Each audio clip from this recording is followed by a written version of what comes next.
Excellencies, Mr. Philippe Claus, Mayor of Brussels, and greetings to my colleague Marina Diatovelli from the World Tourism Organization. Ladies and gentlemen, my congratulations for this very important summit. It is at its end, at its closing, and we can say that now we had the second edition of Destinations for All. This World Summit allowed me time ago to meet Isabel Durschmann, as at the United Nations actually, and then we decided to keep strengthening our collaboration. Reason why I attended the first edition of Destinations for All in Quebec in 2014. And also my greetings to Vincent Snoek, who is the co-president of this summit. I really miss not having been there with you.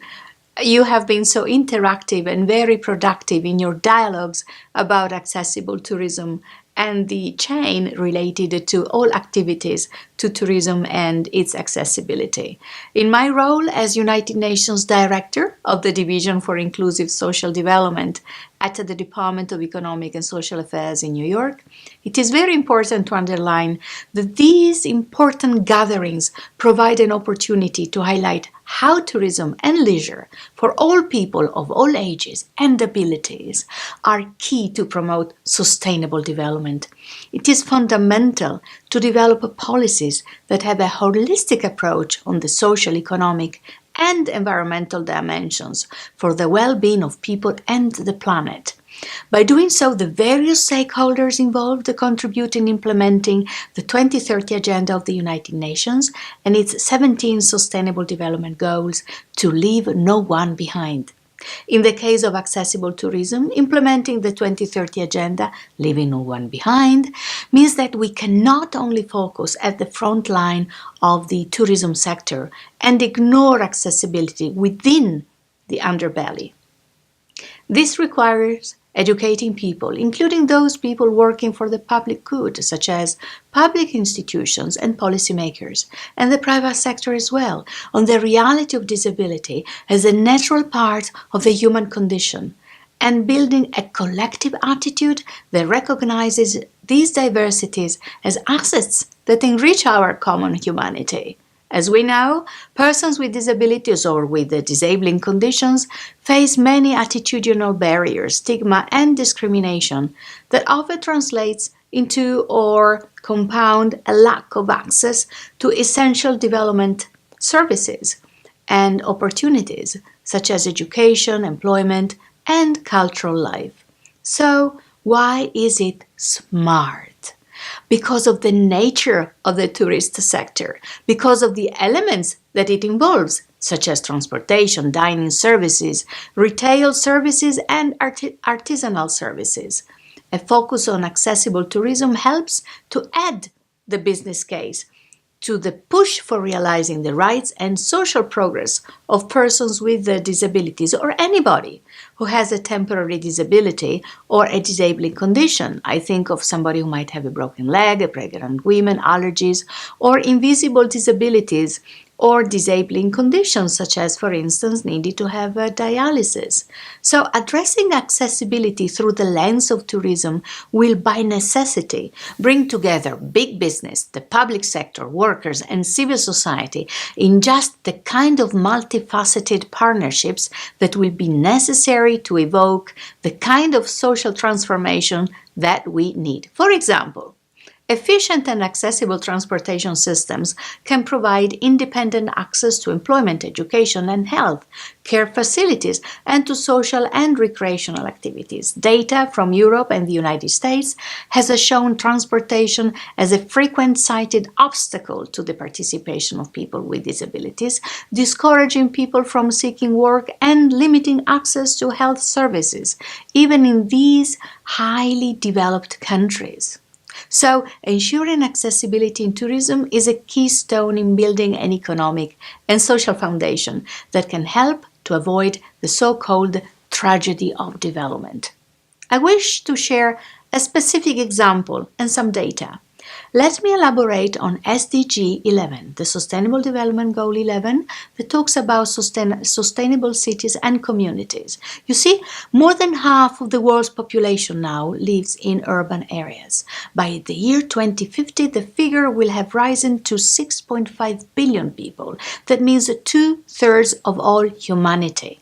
Sustainable development cannot be achieved without significantly transforming the way we build and manage our urban spaces. The rapid growth of cities in the developing world, coupled with increasing rural to urban migration, has led to a boom in megacities. Well, why did I pick up as an example cities? Because cities are often attractions for tourists. In a globalized world, accessible and inclusive urban planning becomes essential, and tourism can contribute enormously to ensure an inclusive and accessible transformation. See, this vision of urban transformation marries practical need with a moral imperative. While it encourages us to embrace the inevitable growth of urban spaces, it reminds us that these spaces should benefit all who inhabit them, both now and in the future. This vision of urban transformation draws our attention to the social, environmental, and economic impact of urban spaces. Ensuring safe streets, adequate housing, accessible infrastructures, and quality services is about more than building codes and material used to do this. It is about giving attention to accessibility in all its forms: access to sanitation, participation governance, property ownership, access to education, age-friendly spaces, and disability-friendly spaces. Cities are destinations for all, and tourism can play a leading role towards this transformation. With attention to sustainability in its truest sense, cities must evolve into fully functional socio-environmental ecosystems. Attention must be given to meeting the physical, social, and economic needs of the inhabitants and the tourists who visit them, while ensuring sustainable use of resources. So how do we move forward? The best strategy for achieving accessible and inclusive destinations for all is usually incremental improvement. Initial efforts should focus on removing basic environmental barriers. Once the concept of accessibility has become ingrained and as more resources become available, it becomes easier to raise standards and attain a higher level of universal design. Attention to accessibility as an afterthought has proven much more expensive than ensuring that all abilities are accommodated in the initial design. But even where retrofitting is needed, the returns on the investment will be easily seen. An effective focus on accessibility and inclusion in tourism would include adopting universal design in public transit and infrastructure. For services vehicles, this could include ensuring that all entry points are accessible to travelers with physical, sensory, or cognitive learning disabilities.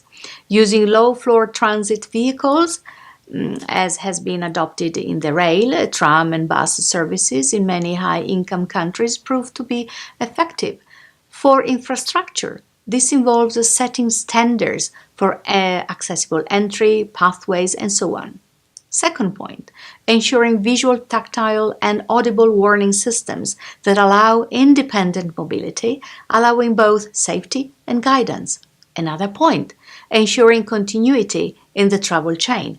This requires going beyond the vehicles themselves to ensure that every user-dependent aspect of a trip is accessible and inclusive, from starting point to destination, including pedestrian access to scheduling information, trip navigation, etc. And then we have also staff education to ensure that all service providers are well aware of the needs of clients of various abilities and have the skills necessary to provide effective service to these individuals. The link between promoting accessibility as a human right and promoting the broader economic and social benefits of this inclusive development strategy has often been overlooked in the past. However, as the international community is working to shift development planning toward sustainability and inclusion, there is growing recognition of the benefits of ensuring that tourism, from transportation to accommodation and other public use and or publicly provided services and infrastructures, are not disabling. Today, as advocates for accessible tourism and destinations for all, you are in a unique position.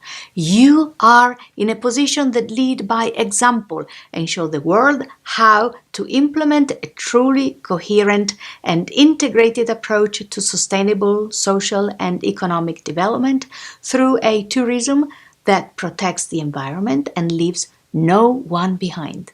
We in the United Nations and in the Division for Inclusive Social Development, we are looking forward to the outcome of your summit and how it can support the endeavors of the United Nations in implementing the 2030 Agenda and promote destinations and tourism for all people of all ages and of all abilities. Thank you.